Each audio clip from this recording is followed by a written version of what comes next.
Right then guys, hello and welcome back to the Fly Project, which isn't the Fly Project, which is the Fly Project, which isn't really the Fly Project at the moment, okay? Still on prepper mentality, and I need to explain my philosophy a little bit more. But what I'll tell you now, I've got this lemon, citron. Citron means lemon in French, doesn't it? Yeah, Le Frog. This French car. It's a C3 52 plate, which is 2002. HDI 1.4 litre diesel engine. It's a common rail, and it's done over 100,000 miles now. It's actually done over 11112. Yeah, this is the latest mileage I've filmed. Missed it by a mile, didn't I? The 11111 missed it by 1 mile and got 11112. Yeah, anyway, that's irrelevant. So what I've decided to do is the Fly will, now the weather's getting better, we'll drag that out the weekends and we'll mess about with that. I've got really no intention of keeping it over the long term, simply because it's not suitable for purpose. Yes, I did make a mistake with getting it, but I didn't, if you know what I mean.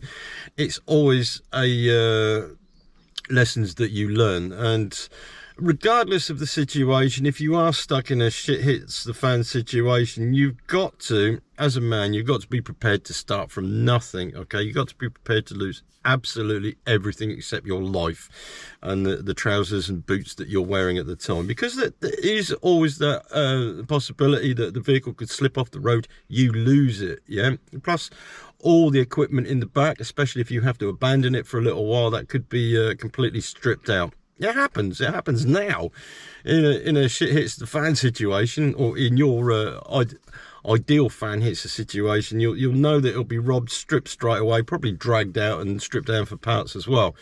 Yeah, so yeah, it's one of those things. Okay, so basically my mentality at the moment is you just make do with what you've got, okay? And the situation now, and I'll give you a little heads up on this, because Britain's come out of the EU and we've had this COVID issue, parts are actually harder to get hold of, and we're finding that some of the electronic valves that we use at work on trailers, we're having to wait 2 to 3 weeks to get them.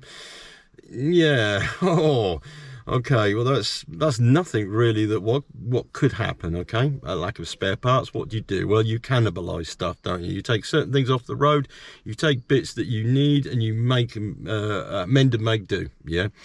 But this is peacetime, and that sort of situation is not there. However, I am of the mentality that if I need to, I can start from nothing. I've got a certain amount of knowledge which I can rely on to keep us going. Yeah, it's not just about being a mechanic as such. It's also about knowing how to cook. Obviously, bushcraft skills, I'm not very good at that, but I can manage if needs be. And then there's just the practical things like sewing your fucking trousers up, isn't it? Yeah. And the major thing, obviously, is being cohesive in a community. That's the big one. Forget about the lone wolf who's going to rump off and bug out somewhere. Humans generally do not do that unless they're excluded from a community. What happens in very bad situations is that you'll find communities will start to come together, and this is what I think is very necessary, is having social skills to be able to talk to people, deal with people, and do trade of your skills and your knowledge as well, okay? Internet now, everything's readily available, but say the grid goes down and if you lose the internet, then you're relying on people who do actually have those skills, and it's not just DIY skills, is it? It's actual professional skills, and any professional will want to trade, like myself, okay? So what have I got in the car at the moment? What have I done? Any alterations other than changing the radio? Nothing at all. Why should I? Yeah, it's a £30 a year on tax. It's pretty good, 50 miles to the gallon at the moment, and it's legal, okay? Even though one of the tyres is wearing down. Yeah, I do all my own maintenance anyway, regardless. And this car has to be repaired every year. It's an ongoing thing. It's an old car, so things will break, okay? So what have I got in the car? Well, this is from the winter, which is a survival blanket. Yeah, and that was for me just in case it broke down and it was freezing cold when it was snowing. Okay, now that stays in the car. I also always have high vis with me if I decide to leave the car and go on the road. It's not about being camouflaged, it's the opposite. Yeah, you've got to be seen. You've got to be seen to be safe. Bit daft there, really, seem to be safe, but it's true. Yeah, if they see you, they can come and help you.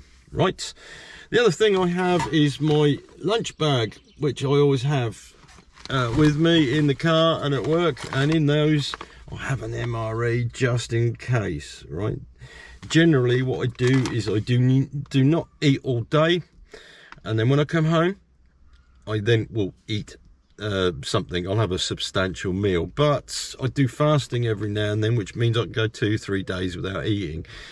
It might seem a bit terrible for some people, but the only addictions I have are coffee and cigarettes. Yeah, anything else can wait except water. So I have a coffee flask, and I have sometimes soup, sometimes not, maybe another coffee flask or tea, usually to counteract the coffee effects, and then water as well. And these are all steel, non-breakable flasks, so they're adaptable, aren't they, just in case they're needed to be filled up with something.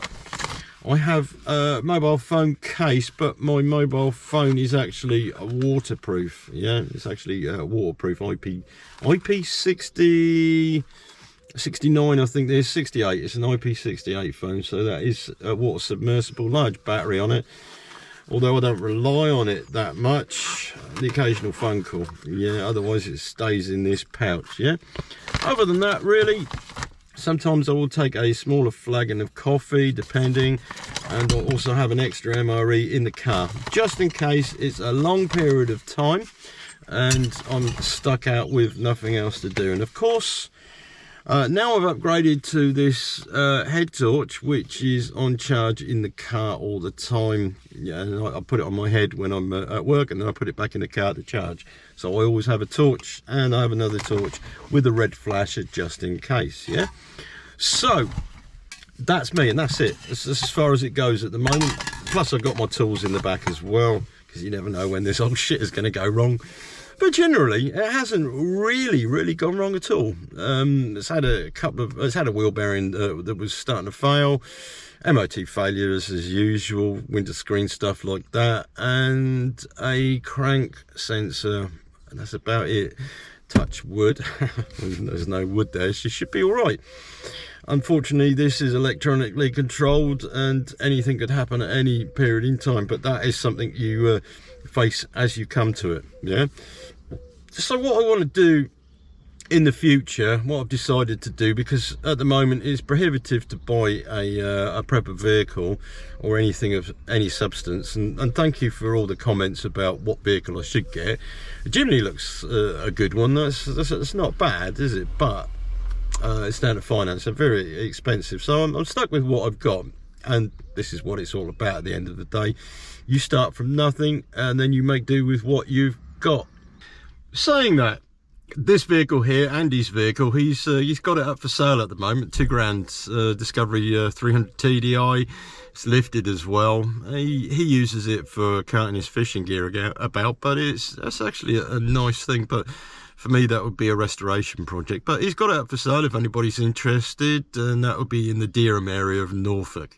So what I'm going to do is do PMIs, which are preventive maintenance inspections and servicing, specifically aimed at the prepper community, because it's a little bit more in depth than just changing your oil and changing your filter and pumping up your tyres every now and then. It's a lot more in depth than that, and it runs in the same level as restoration, because there is a point where you have to do certain things to make sure the vehicle is going to stay reliable. Okay, a lot of that is component changing or component inspections, making sure things don't wear out or you catch them in time so they don't break. Yeah, so this is what I do anyway as a job, and I think what I'll do is I'll twist it to make it more applicable for preppers. Yeah, I have watched a lot of guys and girls on the internet which do prepping, and the vehicles, yeah, nice. I must admit, I look at some of the choices and I think, yeah, that's nice. I know you've got some money there. Well, they've thrown money at stuff, and old ex-army vehicles, armoured vehicles and 4x4s and that. That's their choice at the end of the day, and if I had the money I probably would as well. Yeah, probably would as well. But I've recently invested in this camera here, and yeah, that cost me a pretty penny, but that's just the way it is, isn't it? Yeah. So yeah, what I do, PMI's, preventive maintenance inspections, that's literally what it's called, PMI, is to look for safety, to make things are okay, to make sure the tyres are okay, for instance. We then go into components, check the date when they were last serviced, like hub services, changing the grease and stuff like that, checking the wheel bearings once every 5 years, make sure the brakes are okay, and any components around that, for instance. Electronics, to make sure that they're working all right. It's just general condition of things, and looking for faults that could develop. Yeah, silly things like chafed pipes. Chafed pipe could be okay at that time, but it continues to rub. That then could burst, and then you have like a fuel leak or something like that. That's what it's about at the end of the day. So it's about doing that, and then either preventing further problems from developing without modification. Or sometimes you do have to modify things, but sensibly modify them. Now, I do like the guys that buy loads of stuff and chuck on their vehicles, but to me, that I find that, because of my position in the world, is completely and utterly impractical. It's throwing money away that could that somebody could take away from you very, very quickly. So that's not the thing. It's running under the radar, basically, and living on your wits at the end of the day. Opportunities with grid down situations, it could be anything. You could end up living like a king, couldn't you, if you had enough aggression? Or you could end up as, I don't know, a wanderer or a trader. Who knows? Who knows? It's just an unknown thing. If you follow the fantasy of grid down situations, what they show you on films and zombie movies and stuff like that, yeah.